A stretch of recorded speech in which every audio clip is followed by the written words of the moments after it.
Welcome to ఊరువాడ. మరి కాసేపట్లో AP BJP అభ్యర్థుల జాబితా విడుదల కానుంది. 6 లోక్సభ 10 అసెంబ్లీ స్థానాలపై కసరత్తు చేస్తోంది అధిష్టానం. కొన్ని అసెంబ్లీ స్థానాలపై ఇంకా స్పష్టత రాలేదు. పిఠాపురంపై ఫోకస్ పెట్టింది కూటమి. పవన్ తో ఎస్వీఎస్ఎన్ వర్మ, సుజయ్ కృష్ణ రంగారావు భేటీ అయ్యారు. గెలిపే లక్ష్యంగా పావులు కదుపుతోంది టీడీపీ జనసేన. ఈ భేటీలో ప్రచార వ్యూహాలు, సమన్వయంపై చర్చించారు నేతలు. మైలవరం టీడీపీ టికెట్ దక్కించుకున్న వసంత కృష్ణప్రసాద్ ను కలిశారు బొమ్మసాని సుబ్బారావు. తన అనుచరులని, మద్దతుదారుల్ని వసంతకు పరిచయం చేశారు. అందరినీ సమన్వయం చేసుకుంటూ విజయం సాధిస్తామని ధీమా వ్యక్తం చేశారు వసంత కృష్ణ. వైసీపీ ఎమ్మెల్యేగా టీడీపీ నేతలపై కేసులు పెట్టలేదని క్లారిటీ ఇచ్చారు. ఇక దేవినేని ఉమా చేసిన ర్యాలీని తనకు వ్యతిరేకంగా చూడబోనన్నారు. నెల్లూరు లోక్సభ నియోజకవర్గం పరిధిలోని 7 ఎమ్మెల్యే స్థానాల్ని వైసీపీ గెలుచుకోబోతోందని విజయసాయిరెడ్డి జోసెన్ చెప్పారు. జనసేన నుంచి పెద్ద సంఖ్యలో నాయకులు, కార్యకర్తలు వైసీపీలో చేరడాన్ని విజయసాయి స్వాగతించారు. టీడీపీ, జనసేన, బీజేపీ కూటమిని నెల్లూరు ప్రజలు నమ్మడం లేదు అన్నారు ఆయన. గూడూరు ఎమ్మెల్యే వరప్రసాద్ బీజేపీ కండువా కప్పుకున్నారు. ఢిల్లీ కేంద్ర మంత్రి అనురాగ్ ఠాకూర్ ఆధ్వర్యంలో పార్టీలో చేరారు. పార్టీలో చేరిన వరప్రసాద్ ను బద్వేల్ బరిలో నిలిపే ఆలోచనలో ఉంది బీజేపీ అధిష్టానం. దేశాభివృద్ధి కోసం బీజేపీ తీసుకుంటున్న నిర్ణయాలు నచ్చి పార్టీలో చేరానంటున్నారు వరప్రసాద్. బీజేపీ పోటీ చేసే అసెంబ్లీ స్థానాల్లో తెరపైకి కొత్త పేర్లొచ్చాయి. విజయవాడ వెస్ట్ నుంచి సుజనా చౌదరి పోటీ చేస్తారంటూ ప్రచారం జరుగుతోంది. మరొక వైపు వెస్ట్ సీటుపై పట్టు వీడడం లేదు జనసేన నేత పోతిన మహేష్.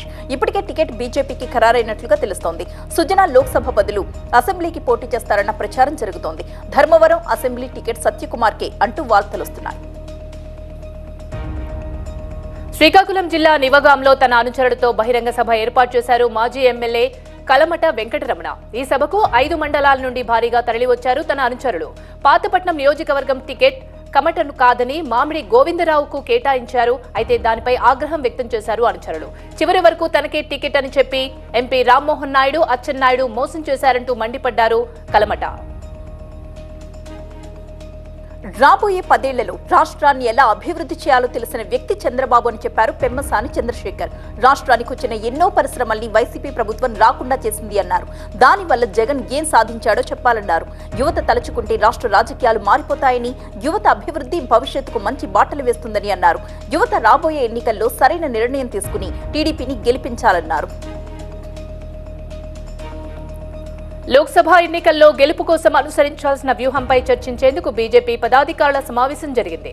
కిషన్ రెడ్డి అధ్యక్షతన జరిగిన సమావేశానికి బీజేపీ ఎంపీ అభ్యర్థులంతా హాజరయ్యారు. ప్రతి ఇంటికి వెళ్లి బీజేపీకి ఓటేసేలా అభ్యర్థించాలని పార్టీ నేతలను కోరారు కిషన్ రెడ్డి.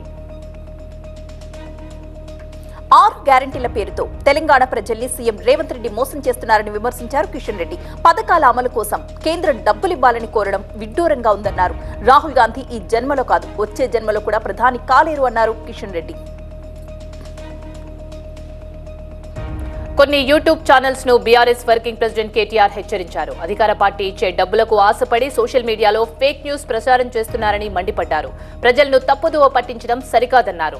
తనను, తమ పార్టీని దెబ్బతీసే కుట్రగా భావిస్తున్నామని చెప్పారు. ఇలాంటి చర్యలను చట్టబద్ధంగా ఎదుర్కొంటామన్నారు కేటీఆర్.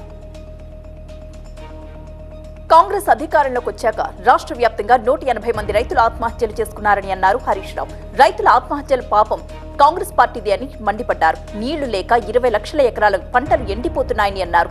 ఎండిన పంటలకు ఎకరానికి 25,000 రూపాయలు పరిహారం ఇవ్వాలన్నారు. రైతుల్ని ఆదుకోకపోతే సచివాలయం ముట్టడిస్తామన్నారు. సీఎం, మంత్రులకు రైతుల్ని ఓదార్చే ఓపిక కూడా లేదన్నారు హరీష్ రావు. రాష్ట్రంలో కరువు పరిస్థితులున్నాయన్నారు జగదీష్ రెడ్డి. 1,00,000 ఎకరాలు ఎండిపోతున్నాయని, మంత్రులు రైతులను పట్టించుకోవడం లేదన్నారు. అయితే కాళేశ్వరం పిల్లర్ పేరుతో రాజకీయం చేస్తున్నారని, కాళేశ్వరం నుంచి 100 టీఎంసీల నీటిని లిఫ్ట్ చేసుకునే అవకాశం ఉన్నా లేదని చెప్తున్నారని, ఉత్తమ్ కుమార్ కు నీటిపై పరిజ్ఞానం లేదన్నారు జగదీష్ రెడ్డి. భూ కబ్జా ఆరోపణలపై స్పందించారు ఎంపీ సంతోష్. షేక్పేట్లో స్థలాన్ని చట్టబద్ధంగా కొనుగోలు చేశానని చెప్పారు. ఫోర్జరీ చేశాను అనేది అవాస్తవం అన్నారు. న్యాయపరమైన సమస్య ఉంటే లీగల్ నోటీసులు ఇవ్వాలన్నారు. పిఎస్కి వెళ్లి ఫోర్జరీ కేసు పెట్టడం సరికాదని, రాజకీయ కక్షతోనే బురద చల్లుతున్నారని చూస్తున్నారని, తమ ప్రతిష్టకు భంగం కలిగిస్తే ఊరుకోడని అన్నారు సంతోష్. బీఆర్ఎస్ పాలనలాగే కాంగ్రెస్ పాలన కొనసాగుతుందన్నారు రఘునందన్ రావు. 3 నెలల్లో 9,000 కోట్ల అప్పులు చేసిన ఘనత రేవంత్ రెడ్డిదన్నారు. కేంద్రం ఇచ్చిన డబ్బులతోనే జీతాలు చెల్లించాల్సిన పరిస్థితి ఏర్పడిందన్నారు. కేంద్రంలో కాంగ్రెస్ గెలిచే పరిస్థితి లేదన్నారు. దేశంలో బీజేపీ అధికారంలోకి వస్తేనే తెలంగాణ రాష్ట్రం అభివృద్ధి చెందుతుందన్నారు రఘునందన్ రావు. తెలంగాణ బీజేపీలో ఆదిలాబాద్ ఎంపీ సోయం బాపురావు హీట్ పుట్టిస్తున్నారు. అక్కడ గడెం నగేష్ కి టికెట్ ఇచ్చింది అధిష్టానం. దీంతో రెబల్ గా బరిలో ఉంటానంటున్నారు సోయం. వలసొచ్చిన నేతకు టికెట్ ఇచ్చి సిట్టింగ్ ఎంపీగా తనను అవమానించారంటూ ఆగ్రహం వ్యక్తం చేస్తున్నారు. క్యాడర్ ఉన్న లీడర్ కావాలో, క్యాడర్ లేని వలస లీడర్ కావాలో తేల్చుకోవాలంటూ సవాల్ చేస్తున్నారు. గంగుల మాటలు అర్ధరహితమన్నారు బల్మూరి వెంకట్. బీఆర్ఎస్ అనాలోచిత నిర్ణయాల వల్లే ఈ పరిస్థితి వచ్చిందని చెప్పారు. తాము అధికారంలోకి వచ్చి 3 నెలలే అయిందని, సమస్యలను ఎలా పరిష్కరించాలో తమకు తెలుసునన్నారు. గతంలో మంత్రిగా ఉన్న గంగుల కరీంనగర్ రైతుల కోసం ఏం చేశారో చెప్పాలన్నారు బల్మూరి వెంకట్. నిర్మల్ జిల్లా కడెం ప్రాజెక్ట్ ని సందర్శించారు టీజీఎస్ అధ్యక్షుడు కోదండరాం. ప్రాజెక్టు వివరాలు అడిగి తెలుసుకున్నారు. గేట్లు మరమ్మతులు చేసి రైతుల్ని ఆదుకోవాలని సూచించారు కోదండరాం. డ్రగ్స్ పార్సిళ్ల పేరుతో నకిలీ పోలీసులు ఫోన్ కాల్స్ చేస్తున్నారని, అలాంటి వారి పట్ల జాగ్రత్త అంటూ ట్వీట్ చేశారు ఆర్టీసీ ఎండీ సబ్జనార్. నకిలీ పోలీసుల పేరుతో సైబర్ నేరగాళ్లు ఫోన్ కాల్స్ చేస్తూ భయభ్రాంతులకు గురి చేస్తున్నారన్నారు. తాజాగా IIT Hyderabad PhD scholars phone call చేసి 30 లక్షల రూపాయలు దోచేశారన్నారు. పార్సిల్ పేరుతో ఫోన్లు వస్తే స్పందించవద్దని, వారికి వ్యక్తిగత వివరాలు చెప్పొద్దన్నారు సజ్జనార్. ఇవాళ తెలంగాణ బంద్ కు పిలుపునిచ్చారు మావోయిస్టులు. ఈ నేపథ్యంలో భద్రాచలం ఏజెన్సీలో హై అలర్ట్ కొనసాగుతోంది. ఛత్తీస్గఢ్ సరిహద్దు అడుగుల్ని జల్లెడ పడుతున్నారు బలగాలు. సరిహద్దు ప్రాంతాల్లో పోలీసులు కూడా నిఘా పెంచారు.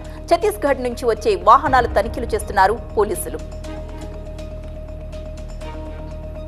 ఛత్తీస్గఢ్ సుక్మా జిల్లా కొండపల్లిలో పోలీసులు మావోయిస్టుల మధ్య ఎదురుకాల్పులు కొనసాగుతున్నాయి. ఈ కాల్పుల్లో ఒక మావోయిస్టు మృతి చెందారు. ఘటనా స్థలంలో తుపాకీ, పేలుడు సామగ్రి స్వాధీనం చేసుకున్నారు పోలీసులు. మృతుడు గంగులూరు ఏరియా కమిటీ సభ్యుడిగా గుర్తించారు. ఖమ్మం జిల్లా వైరా మండలం గండలపాడు సమీపంలో ఉన్న గ్రీన్ ఫీల్డ్ హైవే రహదారిపై రైతులు నిరసన చేశారు. రహదారికి అడ్డంగా ఉన్న పంట కాలువల తొలగింపుకు వ్యతిరేకంగా నినాదాలు చేస్తూ పనుల్ని అడ్డుకున్నారు. కాకినాడ జిల్లా వ్యాప్తంగా ఘనంగా మట్టల ఆదివారాన్ని జరుపుకున్నారు క్రైస్తవులు. Pithapuram Andhra Baptist centenary church ఆధ్వర్యంలో ర్యాలీ నిర్వహించారు. ఈ కార్యక్రమంలో సండే స్కూల్ పిల్లలతో పాటు యువతీ యువకులు పాల్గొన్నారు. ఏసే రాజుల రాజు, ఏసే నిత్యము, ఏసే మార్గము అంటూ నినాదాలు చేశారు. పూలతో అలంకరించిన ఈత మట్టలు పట్టుకుని నడుస్తున్న చిన్నారులు ప్రత్యేక ఆకర్షణగా నిలిచారు. హైదరాబాద్ జూబ్లీహిల్స్ అపోలో ఆసుపత్రిలోని ఆనందవల్లి సమేత వెంకటేశ్వర స్వామి ఆలయ తృతీయ పుష్కరోత్సవం వైభవంగా జరిగింది. ఈ వేడుకలకు త్రిదండి చిన్నజీయర్ స్వామి విశిష్ట అతిథిగా హాజరయ్యారు. చిన్నజీయర్ స్వామి సారథ్యంలో నిర్వహించిన అష్టోత్తర కలశ పూజలో Apollo group chairman Pratap Reddy దంపతులు, అపోలో గ్రూప్ ఎండీ సంగీతారెడ్డితో పాటు అపోలో ఆసుపత్రి ప్రముఖ వైద్యులు, సిబ్బంది కూడా పాల్గొన్నారు. విశాఖ డ్రగ్స్ కంటైనర్ కేసులో సీబీఐ కీలక నిర్ణయం తీసుకుంది. విశాఖను వదిలిపెళ్లొద్దని సంధ్యా ఆక్వా కంపెనీ యజమానులకు ఆదేశించింది. ఫోరెన్సిక్ రిపోర్ట్ వచ్చే వరకు అందుబాటులో ఉండాలని తెలిపింది సీబీఐ. బ్రెజిల్ నుంచి వస్తున్న ఇతర కార్గోలపైన ఫోకస్ పెట్టింది. ఇంకెవరైనా రైట్ ఈస్ట్ తెప్పించారా అనే కోణంలో సీబీఐ దర్యాప్తు చేస్తోంది.